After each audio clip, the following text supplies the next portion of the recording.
오늘도 행복한 북카페를 찾아주신 여러분 감사합니다. 이번 장에서는 부족한 것을 채워주는 법을 다루겠어요.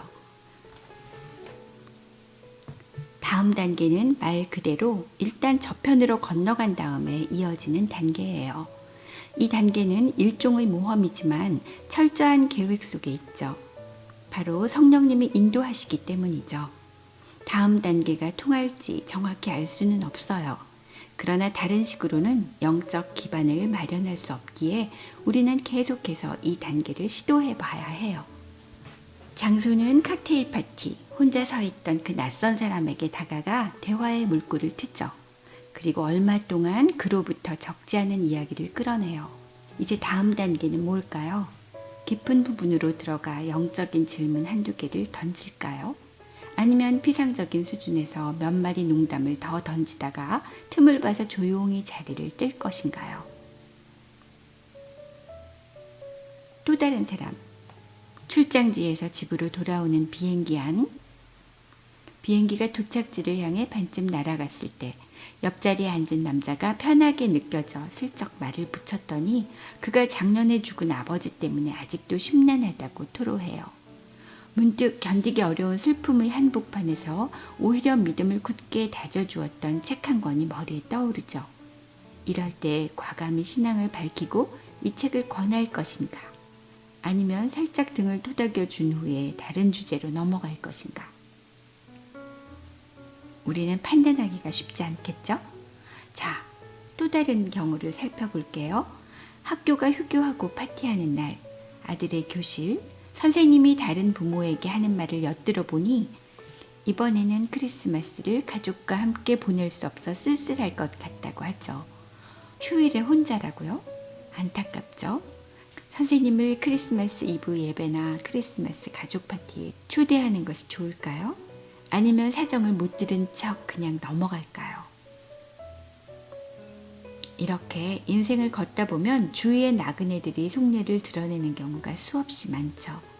이때 우리는 다음 단계로 넘어가 이들의 삶에 영향을 미칠지 결정해야만 해요.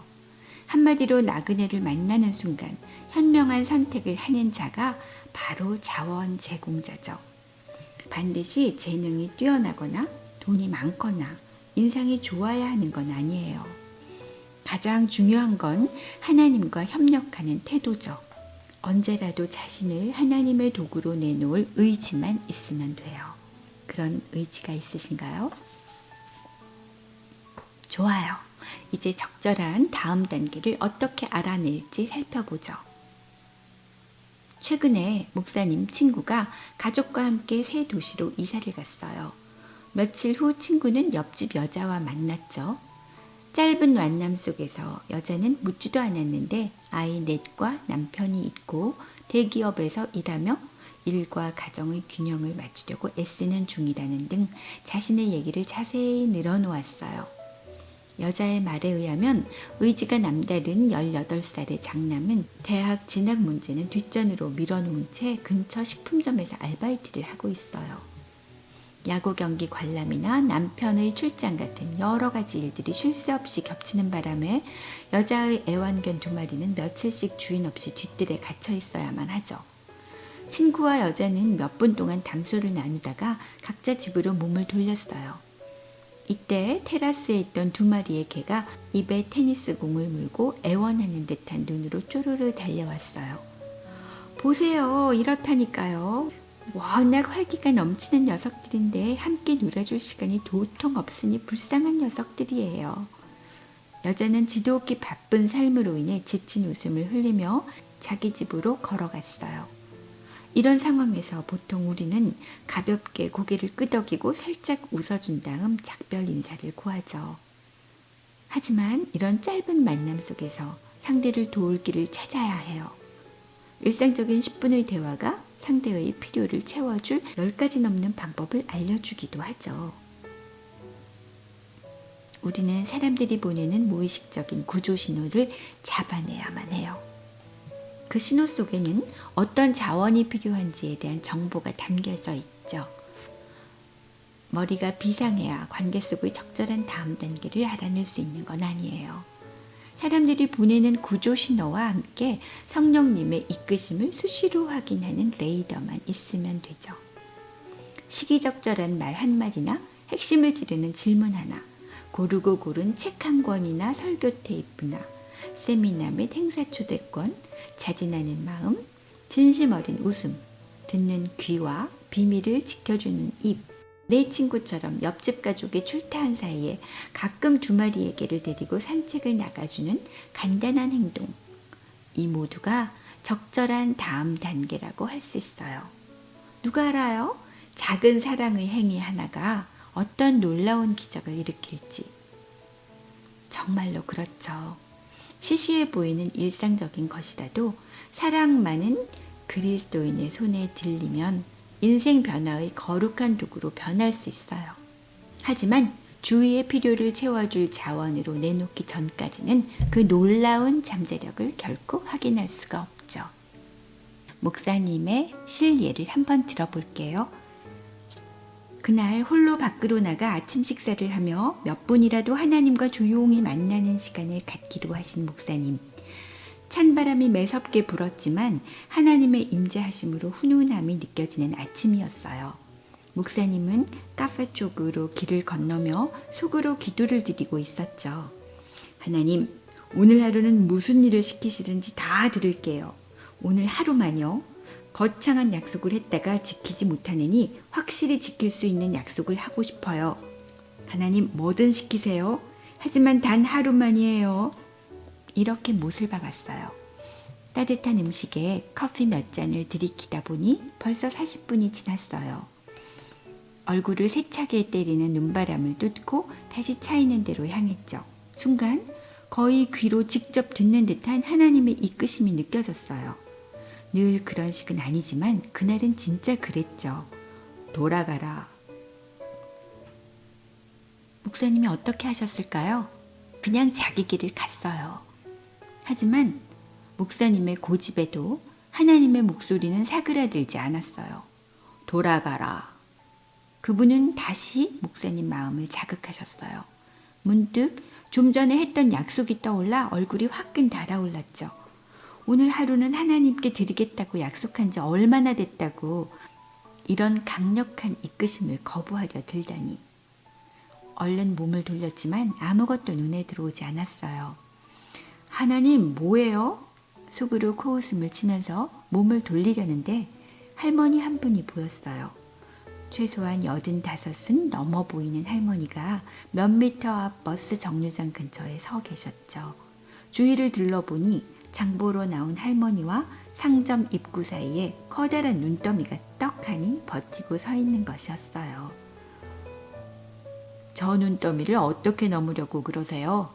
그러자 할머니는 숨도 쉬지 않고 대답하셨어요. 자네가 도와주지 않으면 힘들 것 같아. 눈더미는 몇 블록에 걸쳐 인도를 덮고 있었죠. 눈더미 위를 발로 차니 눈 밑에 제법 두꺼운 얼음이 있었어요. 할머니가 목사님 팔을 잡고 건넌다 해도 10중 8구 미끄러질 수밖에 없는 구조였죠. 할머니, 좀 민망하긴 하지만 제가 할머니를 안고 건너는 수밖에 도리가 없겠어요. 할머니는 잠시 고민을 하시더니 뭐 종일 여기 있을 수는 없지 않수? 그렇게 하세. 하지만 조심해야 해요. 하며 자세를 풀으셨죠. 전혀 모르는 사람을 믿어보겠다는 신호였어요. 목사님은 최대한 부드럽게 할머니를 안고 눈더미를 건너 상점 입구에 내려놓았어요. 그리고 나서 장을 보러 돌아갈 때는 어떻게 할지 물으셨죠. 이젠 됐네. 할머니가 가녀린 손을 목사님 어깨에 얹었어요. 도와줘서 고마우이. 정말 친절한 사람이구먼. 목사님은 할머니가 상점으로 들어가는 모습을 끝까지 본 후에 다시 찬바람에 벌벌 떨며 차로 향했죠. 누군가의 다급한 필요를 채워주는 간단한 행동 하나가 대중 앞에서 말로 떠드는 수많은 강연보다 더 중요하다는 생각이 들었어요. 첫 번째 정지 신호에 걸린 짧은 순간 동안 따뜻하고 편안한 차 안에서 좀 전의 상황을 되짚어 보았어요. 지독히 추운 겨울 아침에 무기력하게 서 있는 늙고 가녀린 딸 한 명이 하나님의 눈에 들어오신 것이죠. 하나님은 그 근처에서 그래도 가끔 말을 듣곤 하는 나름대로 건장하고 젊은 아들을 보셨고 성령님을 통해 그에게 신호를 보내셨죠. 아들이 멍청하게도 이 신호를 무시했지만 신호는 더 증폭되어 돌아왔어요. 돌아가라. 그분의 촉구에 목사님은 마침내 몸을 돌렸죠. 그날 아침에 일어난 일의 전말은 대충 그랬어요. 하나님은 목사님을 통해 누군가의 실질적인 필요를 채워주셨죠. 이 단순한 사건으로 목사님 삶의 목적은 더욱 확실해졌어요. 이 땅에 사는 동안 목사님은 하나님의 일에 항상 마음을 열어두어야 하며 크든 작든 그 일의 일부만이라도 이룰 수 있다면 부족한 목사님의 자신을 기꺼이 그분의 도구로 드려야 한다는 것을 깨달으셨죠. 물론 그 할머니가 주님께 나아오는데 목사님의 작은 친절이 조그만 도움이라도 되었는지는 알 수 없어요. 어쩌면 이미 그리스도인이셨을지도 모르죠. 하지만 결과에 상관없이 기꺼이 자신을 내놓는 태도가 우리에게 필요하죠. 짐이 무거우세요? 삶이 혼란에 빠져 있나요? 당신을 지으시고 사랑하시는 하나님을 더 굳게 믿고 싶으세요? 제가 도와드릴게요. 제게 있는 어떤 자원이라도 다 드릴게요. 자, 오늘 이 순간부터 여러분도 항상 이렇게 열리고 따뜻한 마음으로 성령님의 명령에 귀 기울이시면서 내 이웃을 늘 따뜻한 사랑의 눈으로 바라보시면 어떨까요? 오늘은 여기까지입니다. 다음 시간 하나님의 희망 신호를 받으라 라는 제목으로 다시 찾아올게요. 그럼 건강하시고 안녕히 계세요.